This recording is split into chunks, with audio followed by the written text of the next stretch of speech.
दोस्तों नमस्कार, मैं डॉक्टर फ़िरोज़ ख़ान। मेरे सभी पेट लवर्स और पेट ओनर्स को मेरा नमस्कार। आज का वीडियो का ख़ास जो इशू है, मुझे तो ख़ास तौर पे आपसे बात करने के लिए, मुख़ातिब होने के लिए जो है तो इसने मजबूर किया।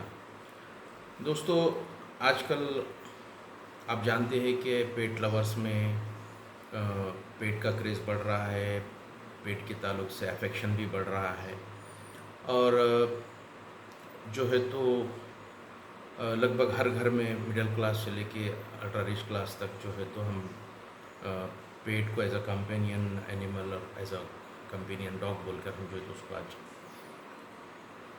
यूज़ कर रहे हैं। हमारे साथ में उसका बहुत बॉन्डिंग जो है तो स्ट्रांग हो गया है। लेकिन एक उसमें कुछ चीज़ें जो हमें ध्यान में रखनी चाहिए, जिसके ताल्लुक से मैं आज आपसे मुखातिब हूँ, आपसे जो बात करना चाह रहा हूँ।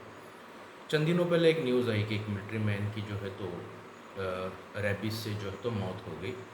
और हिस्ट्री ये थी कि जो है तो उसके उनके जो पेट थे, बस उसने छोटा सा एक नाखून जो है तो नेल जो है तो उसको स्क्रैच हुआ था। और मोर इंटरेस्टिंगली कि वो डॉग जो है तो वैक्सीनेटेड था अगेंस्ट रेबीज। तो ही टुक इट लाइट एंड ऐसा लगा कि ऑलरेडी वैक्सीनेटेड है तो उन्हें कोई इतना ज़्यादा फिक्रमंद होने की ज़रूरत नहीं है। बट हुआ ऐसा कि उसके बाद में जो है तो उनकी हालत बिगड़ी और उनकी जो है तो 5 दिन के अंदर मौत हो गई। ये जो एज़ पर रिपोर्ट मैं बता रहा हूँ, as per news media news जो मैं बता रहा हूँ। अब एक सवाल तो कई लोगों के जहन में ये भी आ रहा होगा कि if that vaccine that dog was already vaccinated, then how come he succumbs to the rabies and only नाखून ही तो लगा था ना। ऐसा ये सब चीज़ें जहन में आती है और एक थ्रेट भी पैदा होता है कि अगर हमारा डॉग भी वैक्सीनेटेड है तो क्या हमें कौन सी प्रिकॉशंस, कौन सी केयर्स हमें लेना चाहिए। सबसे पहली बात तो दोस्तों ये है कि उमूमन ये आप देखे होंगे कि डॉग जो है, रेबिस वायरस जो है ना, उसके सलाइवा में होता है, नॉट इन अ ब्लड। तो आप देखे होंगे कि कई वक्त जो है तो डॉग अपने पैरों को, अपने नाखून को लीक करते रहते हैं, जिससे वो सलाइवा जो है तो उनके नाखूनों को स्टिक होता है, उसको स्टेन होता है। और वही पॉज अगर अगर मान के चलो नाखून जो है तो स्क्रैच कर जाते हैं, तो there is always chances to get infiltrate that virus in our body. अब दूसरा सवाल है कि if that dog was vaccinated, how come. सबसे पहली बात यह है कि अगरचे वो डॉग वैक्सीनेटेड है भी, तो that dog vaccinated against that particular virus for him also.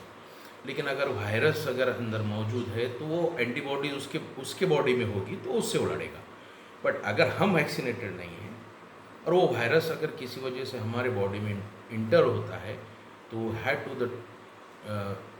We have to be very very careful and very serious about that.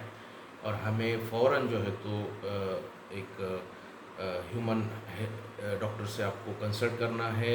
आपको मोस्ट प्रोबेबली आपको सीरम जो तो रेडी एंटीबॉडीज़ होती है वो लेना है, ताकि आपका वो एंटीबॉडीज़ क्रिएशन इमीडिएट हो और आप maximum with in a short period of time आप जो है तो प्रोटेक्टेड हो जाए। क्योंकि ये एक ऐसा डिज़ीज़ है, ऐसा ज़ूनोटिक डिज़ीज़ है जिसका कोई इलाज नहीं है। और ख़ास तौर पे ये बात आपसे जो है तो मैं कहना चाह रहा था, इसलिए मैं आपके सामने आज हूँ। पिछले चंद दिनों से वीडियो नहीं आ सकी, कुछ मेरी हेल्थ इशू थी। मैं हम कोशिश करेंगे कि कुछ नए नए सब्जेक्ट्स पे जो है तो हम वीडियोज़ बनाएंगे। आप भी हमें सजेस्ट कीजिए कि आपको क्या इशू है, ताकि उस पर मैं जो है तो आपको उसके अंदर इस वीडियो के माध्यम माध्यम से जो है तो आपको मैं गाइड कर सकूँ। नमस्कार, धन्यवाद।